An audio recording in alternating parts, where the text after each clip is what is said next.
CtrlAble here, and today I want to talk about Rune Factory Guardians of Azuma from the perspective of a disabled Nintendo game, because this is one of those games that seems to be doing a lot right on paper. However, the real question is how all of that actually feels when you sit down and play it. And honestly, that's where this gets interesting, because Guardians of Azuma sounds almost tailor-made to pull people in. It's an action RPG, farming sim, life sim, town building game, relationship sim, and a folklore-driven adventure all at once. You are not just planting crops, you are restoring blighted lands, reviving villages, building communities, meeting gods, managing workers, fighting monsters, and slowly shaping the world back into something alive. That is a huge hit, and for a lot of players, especially people who like games that let them settle into a rhythm and make meaningful progress over time, that kind of structure can be really appealing. What stands out immediately is the game's identity. Many reviews seem to agree that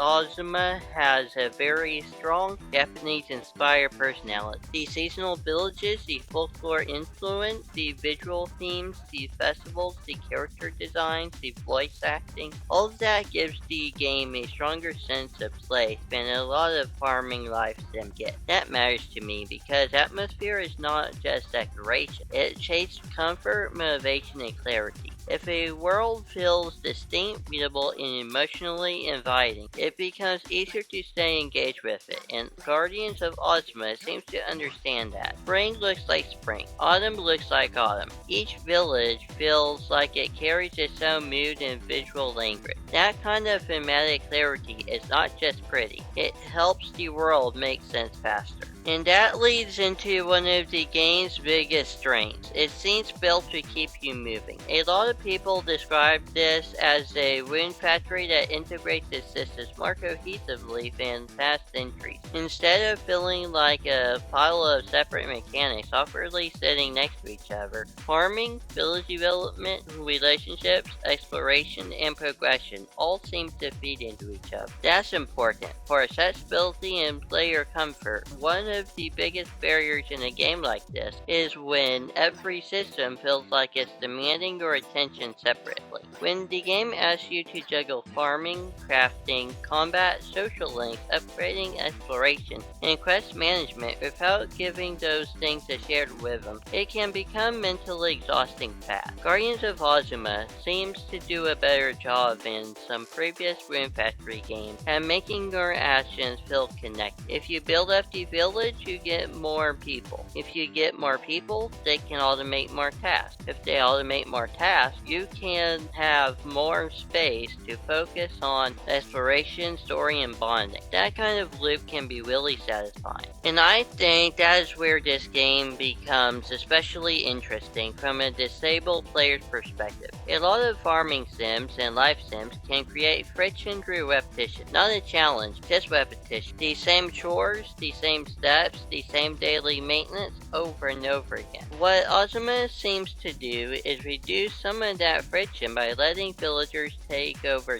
tasks. That means the game is not constantly asking the player to do every piece of labor manually. That is a big deal. It lowers the burden of maintenance and shifts more of the experience toward decision making, planning, and expression. Instead of being trapped in upkeep, you get to focus on what kind of rhythm you want your play session to have. That can make the game feel more welcoming, especially for players who may not always have the energy for micromanagement heavy design. That said, this is also where the cracks start to show, because even though the game has many quality of life improvements and generally sounds more approachable than older entries, not every part of it seems equally polished. The most common criticism across the reviews that I've seen is combat. Some people liked it more than others, but there is a recurring split. On one side, people are saying the combat feels faster, more fluid, and better than previous Rune Factory games, especially with dodges, sacred treasures, and weapon variety. On the other hand, reviewers describe it as not dumb, weightless, bland, or lacking impact. And honestly, that kind of split tells me something important. The combat may be functional, but it does not seem universally satisfying. For me, as someone who cares a lot about readability, feedback, and recovery, that matters more than whether the combat is technically. If hits do not feel clear, if damage does not communicate itself well, if enemies and bosses start blending, or if the game does not make failure understandable, then the combat can become tiring instead of engaging. That same issue shows up in a few other places too. Some of the criticism points to camera problems, repeated enemy and boss types, bland dungeon design, unclear stat explanations, and progression systems that are present but not always meaningfully communicated. And that to me is where accessibility discussions have to go beyond options menu.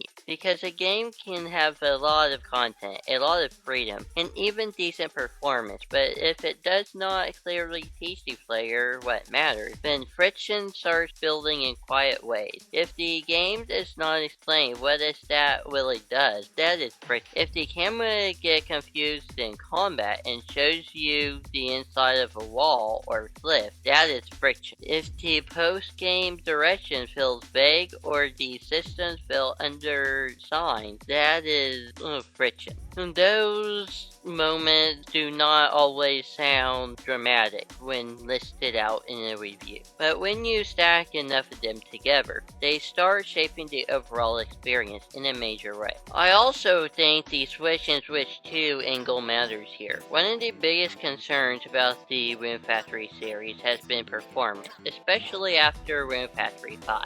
And from the information that I have seen, the Guardians of Azuma seems to land in a much better place overall. The original Switch version sounds playable, but imperfect, with some slowdown, pop-in, and noticeable compromise. The Switch 2 version, though, sounds like the version where the game really starts to click, especially with the smoother frame rate and more stable presentation. For a game like this, that is not a major difference. Better frame pacing and clear visuals are not just nice to have. They affect comfort, navigation, combat timing, and overall fatigue. When a game has exploration, town management, action combat, menus, relationship events, and long sessions by design, stability matters a lot. A smoother version can make the entire experience easier to process and stick with. Another thing I want to highlight is that this game sounds like a strong entry point for newcomers, and that is a big compliment. Several of these reviews that I've seen frame Guardians of Azuma as welcoming to players who have never played Rune Factory. That matters because many long-running series accidentally become intimidating. They rely too much on legacy familiarity. They assume the player already understands the structure, the appeal, and the rhythm. Guardians of Azuma seems to do a better job of making the appeal legible from the start. More direction, more cohesion, more convenience,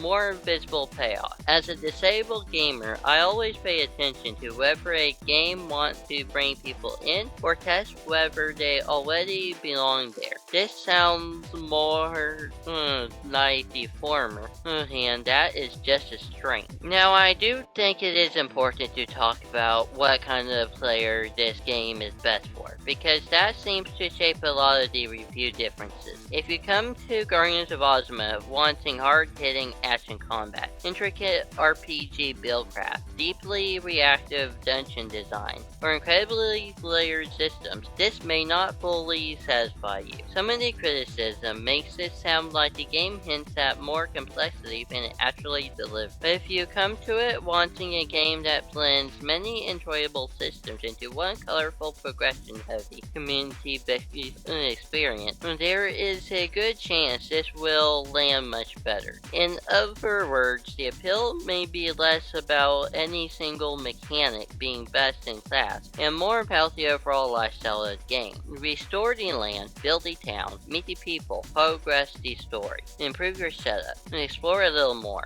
That loop seems to be where the game lives or dies for me. And honestly, I think that is where my own takeaway lands. Rune Factory Guardians of Azuma sounds like a game with real comfort game potential, but also real friction points that should not be ignored. Its strongest qualities seem to be its atmosphere, its seasonal identity, its accessibility to newcomers, its automation-friendly village system, and the way it ties many different activities together into a steady forward whip. Its biggest weaknesses seem to be comfort feel, occasional lack of clarity, some repetitive content, and the sense that a few of its systems do not fully reach the potential to teach. So for me, this becomes a question of, is it perfect? But more of a question of, does the experience keep rewarding your time in a way that feels readable and sustainable? For a lot of players, especially on Switch 2, it sounds like the answer might actually be a yes. From a disabled Nintendo gamer perspective, that means Guardians of Azuma worth paying attention to. Not because it solves every problem, and not because it is flawless, but because it seems to understand something a lot of games still struggle with, giving the player many things to do without making all of them feel equally exhausting. When games respect pacing, reduce unnecessary maintenance, and make progress feel visible, they become easier to return to,